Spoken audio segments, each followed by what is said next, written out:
Welcome to the Integrated Schools Podcast. I'm Andrew, a white dad from Denver.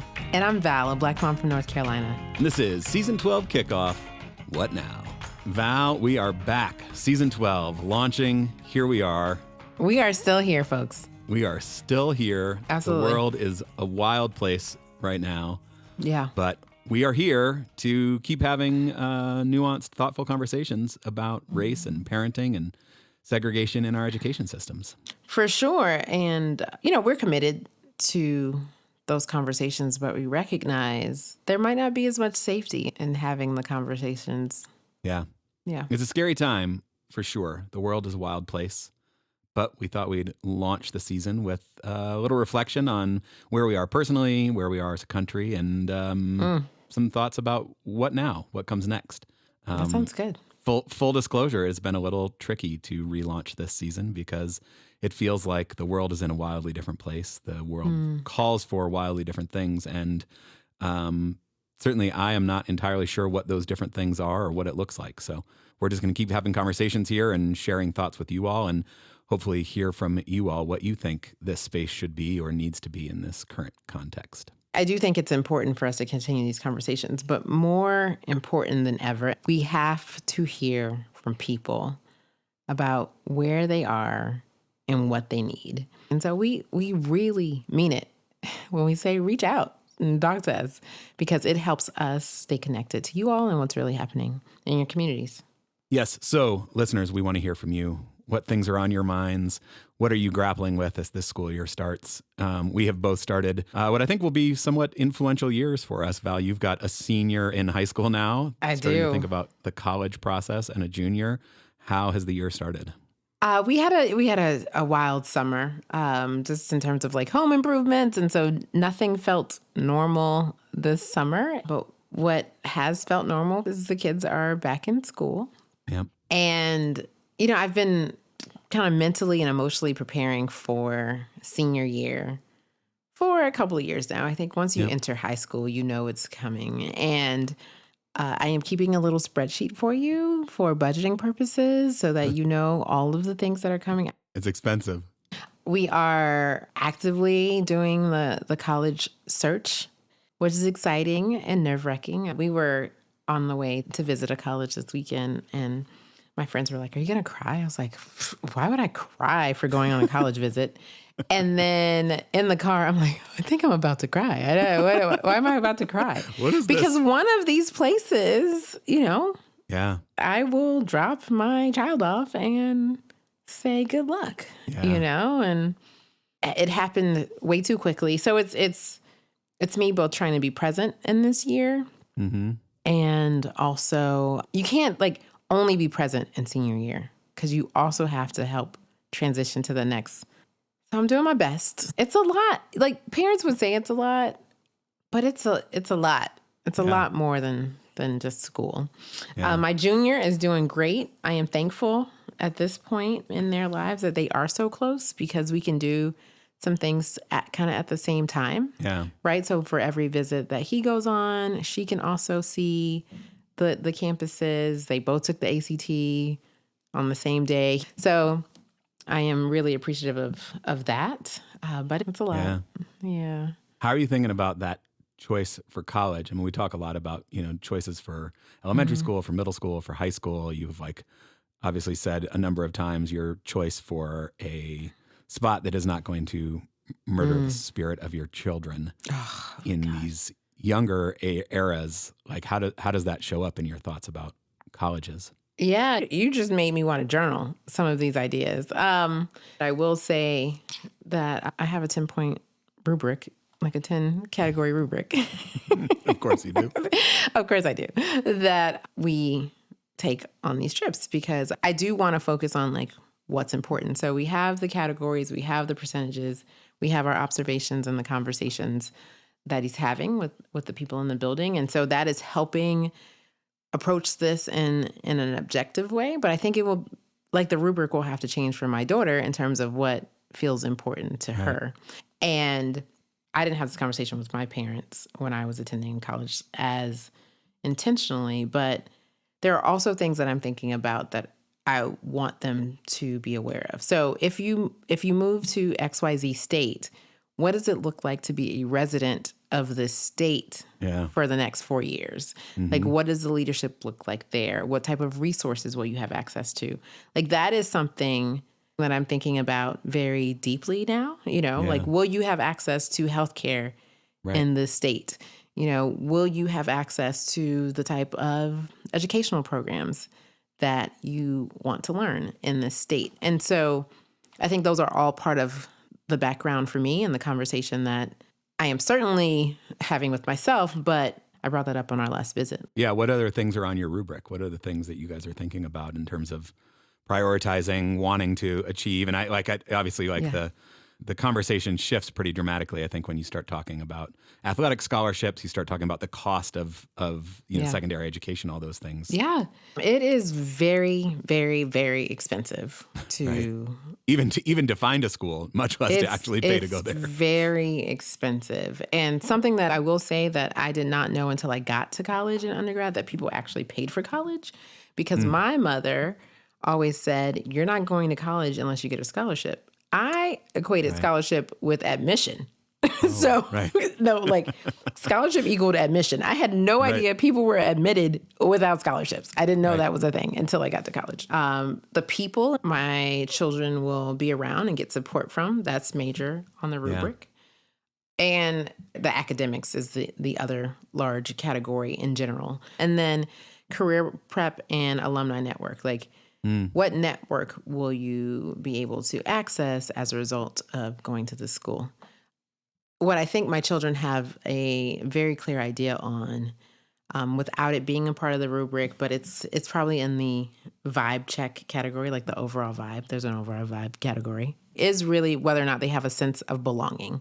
Like, do they feel like they belong here? And that will be the message that they get from the adults that they interact with, the other students. Could this feel like home? Yeah. Because the stakes are higher. Could you find a sense of home there, I guess, because you're not just there 7 or 8 hours a day, but you're living there for 4 years. Yeah. For 4 years. Yeah. You and I both have lived in cities outside of our home for more than 4 years, right? It becomes what you consider home. Yeah. Yeah. And you want that to feel like home. Yeah. Right.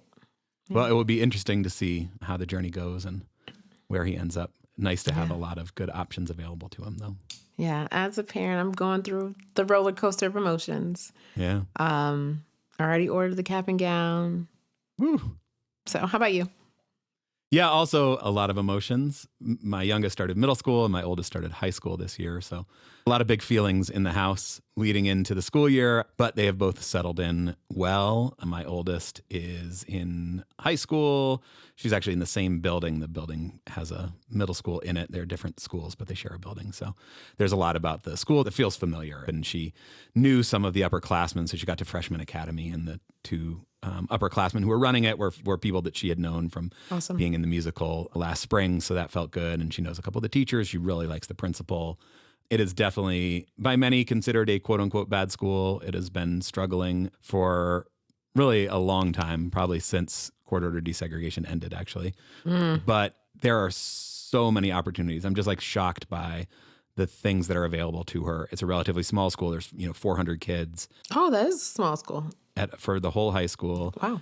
And my concern was a little bit like, is she going to have opportunities to do those sort of high school things? But she's already enrolled in a college level sociology class. They have a show choir that just performed for all the principals in the whole district. Nice. She's running cross country, which is totally shocking to me because she was never really into sports. Much more of a theater kid, but somehow the cross country coach talked her into it. And I wouldn't say she's loving it, but she is like going to school at 7 a.m. and running 3 miles before school starts, which is that's impressive. Yeah. So I think part of the appeal of the school that I think gets overlooked a lot is because it is small, there are all sorts of opportunities and all the kids do all the things. So, she can be in the musical and run cross country and take college level classes, and there's not the like sorting of kids into whatever things they are into, which I think happens in bigger schools more quickly. So yeah, it's been a good start to the year. And the start of middle school, my favorite age group of young people to teach. Yeah, there's something wrong with you. My youngest started at an immersion school. She's been in Spanish since 3-year-old pre-K. And the options for continuing that are somewhat limited in the district. So she's in a middle school that I would say does not perfectly align with my values. It is definitely wider and wealthier of a school than I would have chosen if the decision was entirely up to me. And unlike at elementary school, the decision just gets a little more complicated, and she has her feelings and her mom has her feelings, and it becomes more of a collaborative decision. And For sure. 100%. the language piece was hard to give up, and there weren't a lot of other great options. And, we've got 3 years of middle school. I know how fast it goes. Were there other choices that we could have made that maybe feel more aligned? Probably. And this is one decision along her educational journey. And I know we'll get to make another choice in a couple of years. And I mean, maybe even this year.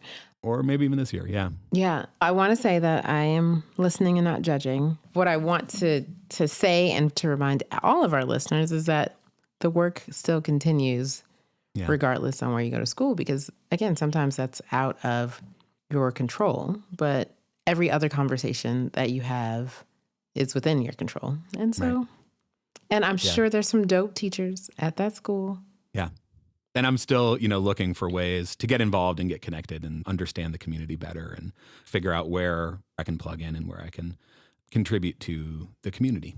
I can't say how we get our assignments, Andrew, but sometimes we get assignments and they look different from the ones that we would have chosen for ourselves. Yeah.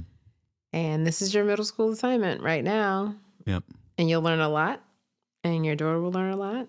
Yeah. And we're going to keep growing. We're going to keep growing. Yeah. So she's settling in. She's making friends. She's, feeling successful, and that's good. And there's like a piece of me that doesn't feel great about the school in general, but I do appreciate that she feels like she has a sense of belonging there. So I can't wait for those updates. Speaking of not feeling great, the world right now is like kind of a mess.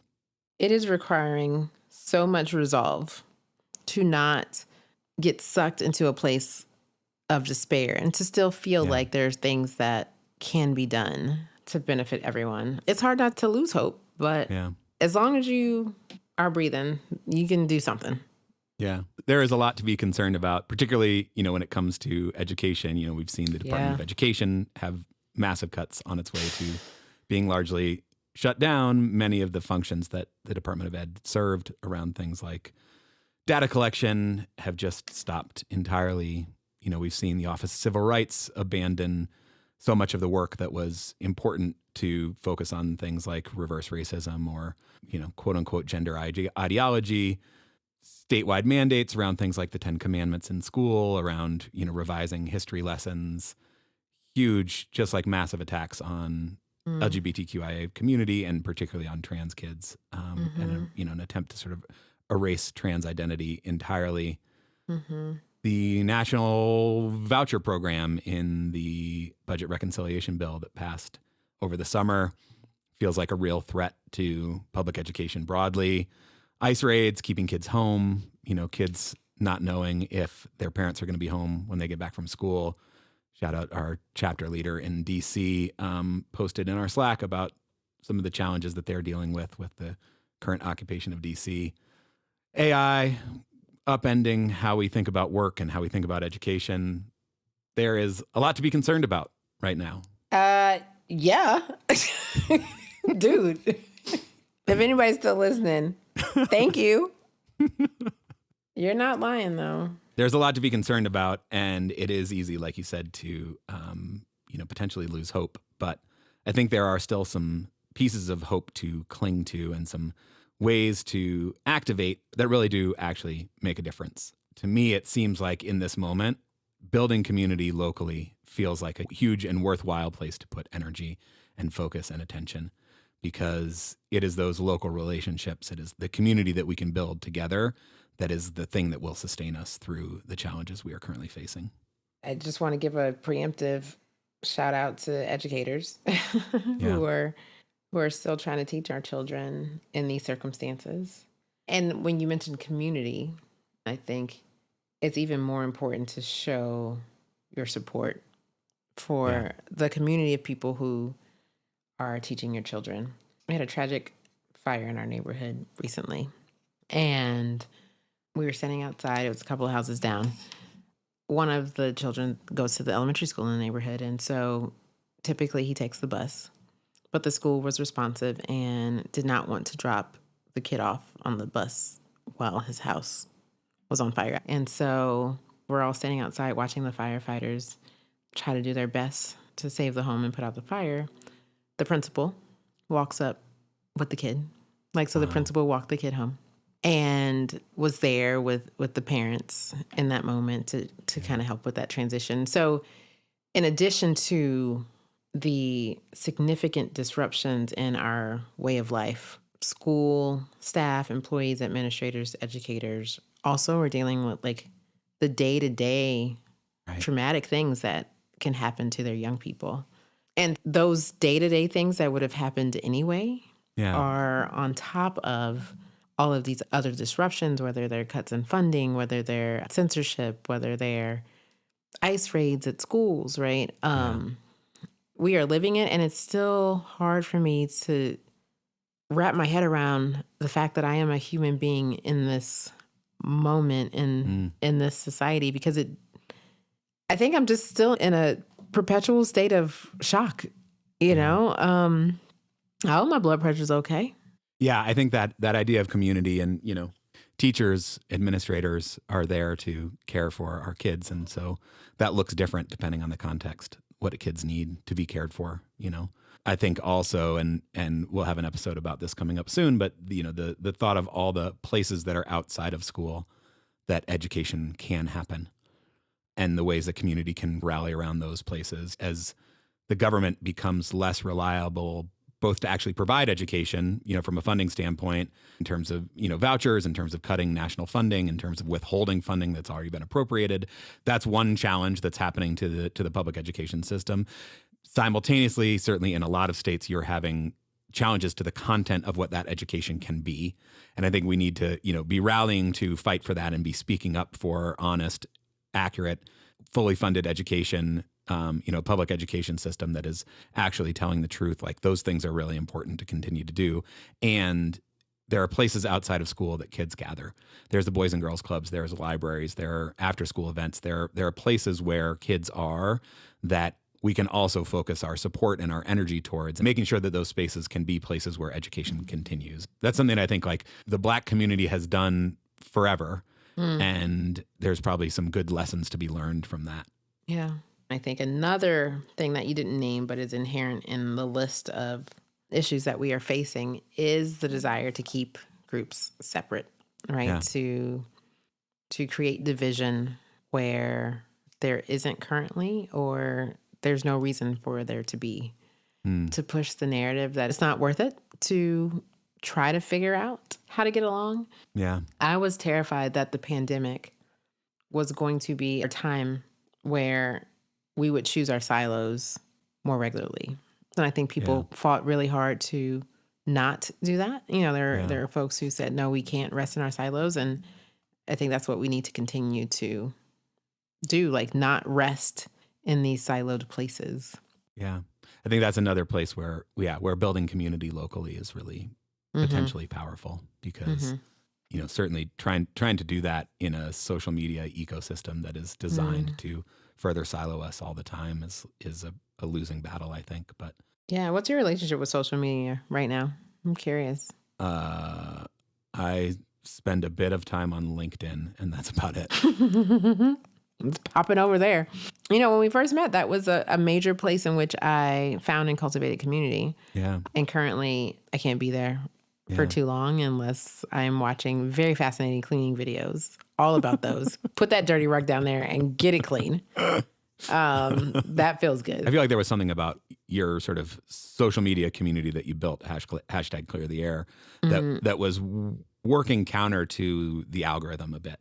I appreciate that. That was able to build community and nuance and discussion in a way that is not what kind of drives the algorithm, but I think was able to do something in that time period that I feel like the the algorithm has just gotten stronger and stronger and stronger. And like, Mm. maybe there are still places like that exist online. I certainly am not familiar with them, but that feels like even harder to try to do in the social media online space these days.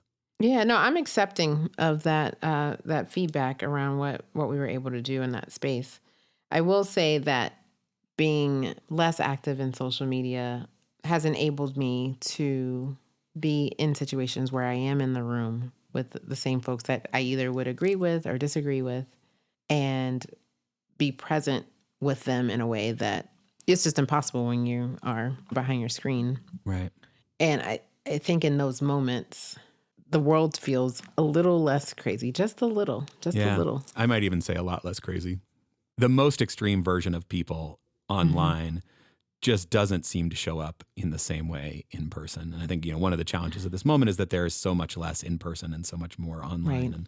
And online has sort of taken over as reality in so many ways and for so Right. many people, which is scary, which is another reason to sort of build local community. But I do think Yeah. once the cameras are off in conversations with people who might have wildly different viewpoints, when it's no longer performing for an audience of like-minded people, people Mm-hmm. actually, I think, are still able to find some shared humanity, to find some place to have conversations. And, I think those places are really hard to find. They're really hard to cultivate. They're really hard to hold on to if you can build them. But I do think there's still Mm-hmm. value in trying to find those places.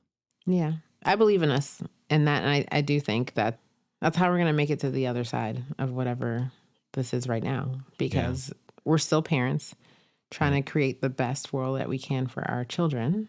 Talking about kind of the other side, I have no idea what the other side is, when we will feel like we've gotten there, or what that looks like. But I do think there is an opportunity in this moment, as so much of the system is crumbling. We know that budgets are being cut everywhere, that funding for education is going down. It's easy in those moments to think about abandoning the public education system.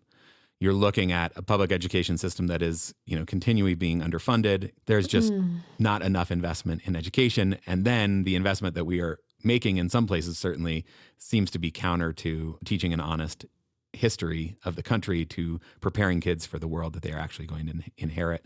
But I do think, in the wake of that, there's a tendency to throw up your hands and say, all right, this whole system is screwed. Let's abandon it.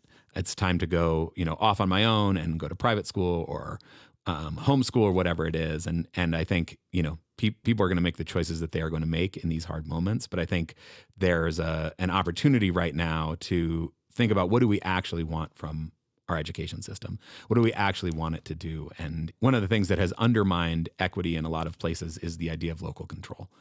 That local control of schools has been a tool used to further segregate, used to, change curriculum and whatnot. But there's a way to use local control to say, like, how are we going to make this school where my kids go, or this district where my kids go, how am I going to contribute to making this a place that is actually educating kids in the way that I think they should be educated, in a way that the community can come together and say, this is what we actually want from our education system. So I think, finding Yeah. places where you can get involved in that feels like another positive step to take right now. Yeah. We need people who are working both currently within the way the system is currently functioning. So please continue to go to your school board meetings. Yep. Please continue to be a part of those conversations, speaking up in those more traditional ways. And we also see how the institutions that we have relied on to be checks and balances aren't necessarily operating in that same way. And so just a multi-pronged approach to advocacy, I think, is really important. I think we can defend the institution of public education without defending the status quo, while acknowledging that there are many ways in which the public education system has been failing kids. Some kids from the founding of the public education system, and today even more kids in many ways. And that doesn't mean that the answer is to abandon public education, because I still continue to believe that we can't have a functioning democracy without it. When you say that our schools have failed, that the system has failed many students, what is not assumed in that is that it has failed white and privileged kids in different ways. So, yes, Black and brown children, Indigenous children, in many instances historically, have been harmed by school. And there are schools that we would give an A+ rating who I think have harmed white and privileged students in a different way. And so, Absolutely. yeah, I don't want people to assume that when you say failing school, that it's only about Black and brown students. And I think about to your own elementary school experience. You may have been to a poor school, and your daughter may have been to a school that everyone said was struggling, and yet Right. you're a beautiful human who's willing to engage in these conversations with me, and she's a beautiful human, Yeah. with her eyes open to a larger perspective that she may have missed. 100%. I appreciate that. You look at the state of the country right now and see the failures of education for everybody. Mm-hmm. Right? Like we are all Yeah. struggling to get along because we have not had schools that are teaching us to get along. Yeah. That we are all struggling to feel like we have a voice and a say, and that like we can impact the way that the country works, the way that our communities work, the way that our cities work, the way that our school communities work. That is a result of schools that have not focused on belonging. That is a result of schools that have not focused on giving everyone the tools that they need, everyone the tools they need to actually thrive in the world. And we have looked so narrowly at what it means to have the tools to thrive as, standardized test scores being the answer to that. And so we have schools that have really good standardized test scores that are spitting out, white privileged students who have no ability to engage in cross-racial dialogue. Yeah. When we talk about patriotic education, what an amazing experience it would be to say, here's the true history of my country that failed so many people in so many ways historically. But we, as a people of this country, said we want to be better. We want to be the best. We want to show the world that although we were here, we have fought together to get to this other place. Talk about true patriotic education that every single person can be proud of. And feel committed to doing the work to continue that. Right. That we haven't arrived. There's still work to do. That work will always be there. But we can choose a path that says we can do better, we can be better. Absolutely. Yeah. Something to truly be proud of and stand in and feel confident in and know that we had some things to work through, y'all. We had a lot of stuff to work through, and we're still working through it. And that's what makes us exceptional. Yeah. There is the possibility of exceptionalism in facing our past, honestly, and saying, how do we do better? Yeah. And that's certainly the kind of education I want for my kids. And that feels sometimes, easier and sometimes harder to find. The other Black educational tradition that we talked about last season with Sharif El-Mekki, this idea that education is to be used for activism. There is a role to play for education to serve as a tool to make the country a better place, to make your community a better place, to make your neighborhood a better place, your city a better place. Like those are things that we need even more right now is explicit education about here's why it's important that you learn these things, because these are the tools you can use to actually make the world a better place for yourself and for your fellow classmates. What I just felt in the conversation that we just had is what I feel when we're having a conversation that matters. Yeah. Right? When we're surfacing our thinking and expressing it as imperfect as it might seem in this moment. Yeah. Right? And recognizing by the end of the season, we should have evolved thoughts. Right. Like the conversations should change us and shift us and want us to learn more and do more. This is season 12, and this is our 4th season together. So I'm looking forward to it. I am glad that we both continue to grow. Yeah, absolutely. Sure. Yeah, and I think that's like certainly like the thing that has been sustaining me through these chaotic times is conversations that matter. Mm-hmm. And I feel like I'm like somewhat insatiable right now. Like every person in my life is sort of like, whoa, calm down a little bit. Like ease up. But like every person I know, I just like I just only want to have the conversations that feel like they really matter. So certainly would encourage folks to go out there and find the people in your lives and just talk about the stuff that maybe you haven't talked about before. Just talk about the things that, feel like are important to you, feel like you care about. Mm-hmm. It is something that feels like sustaining and keeps me going in these hard times. So. Yeah. Listeners, we want to hear from you. What is happening in your cities? Where are you finding community? What is keeping you going? And what do you want to hear this season? We've got some things planned, but are always curious what conversations would feel useful to you. So reach out, podcast@integratedschools.org. Find us on social media @integratedschools, or leave us a voice memo, speakpipe.com/integratedschools. We would love to hear from you. Also, we would love to ask you for your continued financial support. Absolutely. There is on our website a big red donate button. You can press it at any point to donate to the work of the podcast, and we appreciate all that you can give. Absolutely. You can also do that at patreon.com/integratedschools if you want to join our Patreon community. Show notes and happy hours. We're going to start up our podcast happy hours again here in the next couple weeks. We would love to see you there. Also, quick shout out. Val and I were guests on the Raising Anti-Racist Kids podcast. Had a lovely conversation with Tabitha and Adam over there. There'll be a link to that in the show notes. Check that out. If you know of other podcasts where Val and I should be guests, let us know. We really enjoy being guests on other people's podcasts as well. We're actually really good at being guests on other people's podcasts. I mean, I think we did pretty well. Actually. We're amazing at it. Let us know what podcasts you listen to that you think we should be guests on, and we will reach out to them and see if we can make that happen. That's right. And yeah, just keep showing up for each other, keep finding ways to be in community, finding ways to get closer to each other, because as you always say, Val, together is the only way we can. That's it. Friend, I am looking forward to this season. As am I. As always, it is an honor for me to be in this with you as I try to know better and do better. Until next time.